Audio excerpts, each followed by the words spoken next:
Alright, YouTubers, I just want to say I bought a new Digitizer screen for my iPod Touch 2nd generation, and I bought the bezel, and I will show you how to put it together. And unfortunately, my iPod is beyond repair, and it's not just the screen that I broke, so I could not get it to work. But I will point out a way to take the screen off without breaking the bezel.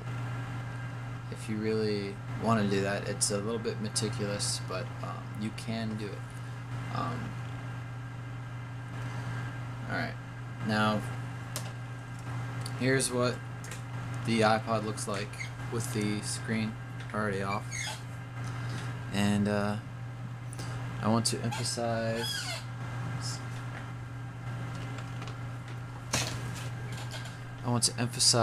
that along the screen, okay, the volume controls here on the side. You see the volume control.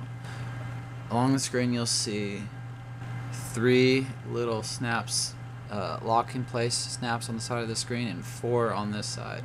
4 evenly spaced on this side, and 3 evenly spaced on this side below the volume. Now, they do not match up side to side. They're spaced evenly per side, so they're not together. When you pry the screen off, you want to pry off near one of the ends, and I would recommend near the top, and I would recommend near the volume knob. And the reason I do that is because the volume knob has no snap there, so it'll be more give there if you can get the pry tool in there. Now, looking at from the little ding on mine, I actually pried mine open from the bottom near the jack, and I would not recommend prying it. I would not recommend prying from the side, for the reason for 2 reasons. Prying from the center anywhere along the screen will either cause the screen to break because you're putting a lot of pressure in the center, and it may cause the bezel to break as well. Now, when you stick a pry tool in, I actually use metal, very fine metal flathead screwdrivers, because the plastic pry tools that came with it, had a lot of difficulty with those and bent the crap out of them. But so I recommend getting really tiny flathead metal screwdrivers that can handle and don't break. Pry out near the end. And you want to first get the end out. I recommend near the top, near the volume. Pry that off, get the end up, and what you'll end up doing is you'll be able to snap off one side. But when you start pulling off the one side, what's going to happen? For example, you pry off one side, but the other side's gonna catch, and what that is the bezel is still clipped in those various locations. Now, if you pull it out, no matter how hard you try to be delicate or difficult with it, if you pull it out, you will break the bezel into pieces. And especially if you brought a new one, you stuck the screen in, something doesn't work, and you take it off again, you'd have to buy another bezel. It sucks. So, to not break the bezel, you need to take the screwdriver and actually go to each point where it clips in and pry out at the bezel. Now, when you stick the screwdriver in, there is a small rubber edge lining all the way around.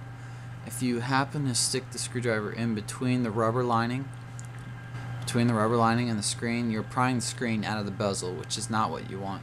You want to go behind the bezel and pry it out.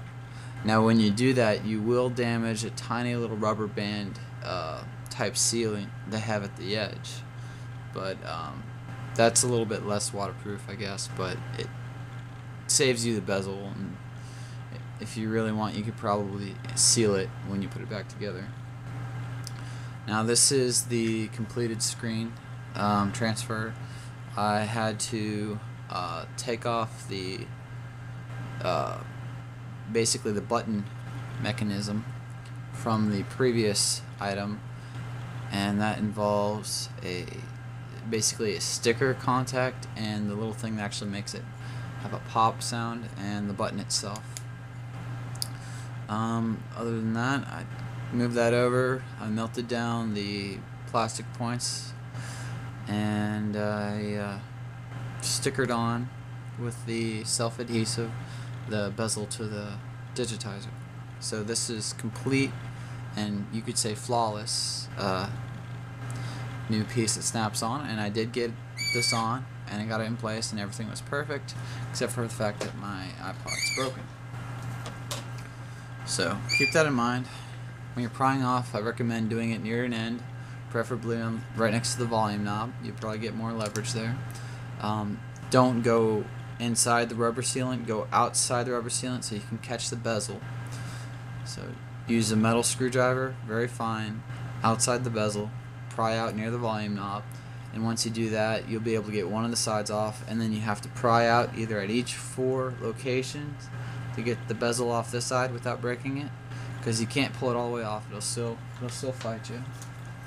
It'll be hanging like that and it won't give. So you're gonna pry out at each location, either the 4 or the 3, whichever side it hangs on. And the connection for the screen here will snap off easily. You don't have to worry too much about it. It is brittle. If you hit it with a tool like a screwdriver, if you hit it, you'll break it off, because I did that with my old screen. As you can see right there, there used to be a wire there. The old screen now has no connector on it whatsoever, so be careful with that. Since this is totally broken, I may one day actually take the rest of this apart and find what parts I can replace, because you can order each individual piece.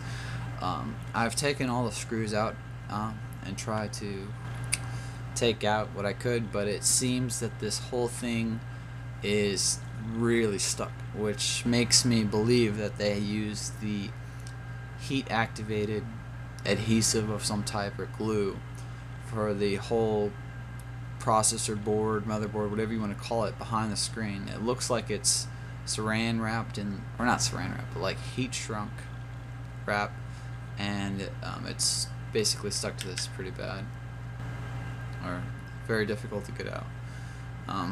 I've done what I could. My computer does not recognize this at all. Plug it up, nothing happens, no charge, nothing. So yeah, my iPod's dead. I may do further disassembly videos because I know there aren't any out there, and I hope my screen instruction helped you out somewhat. Alright, well, have fun and be careful with this, and good luck.